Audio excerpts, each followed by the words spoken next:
দুরূদ শরীফকে যে ব্যক্তি আঁকড়ে ধরবে তার যত পেরেশানি আছে, তার যত বিপদ আপদ আছে, উদ্বেগ উৎকণ্ঠা আছে, অভাব আছে, এই সব কিছু এই দুরূদ শরীফে যথেষ্ট হয়ে যাবে।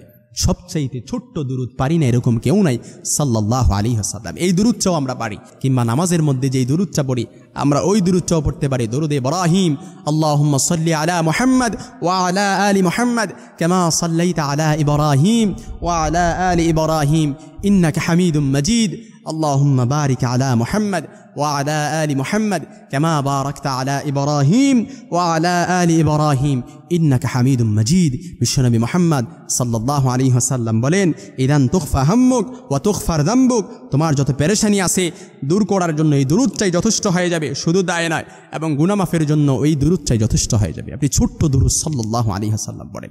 শুধু তাই নয়, মুহাম্মদ সাল্লাল্লাহু আলাইহি সাল্লাম আরও বলেন, যে ব্যক্তি একবার রাসূলের প্রতি দরুদ পড়বে, মান সাল্লা আলাইয়া মাররাতান সাল্লাল্লাহু আলাইহি আশারা, একবার দরুদ পড়ছেন, সবচাইতে কঠিনতর বিপদ, এমন বিপদে পড়ে আছেন, ওই বিপদের মধ্যে আল্লাহ তাআলা আপনার প্রতি রহমত বর্ষণ করবে।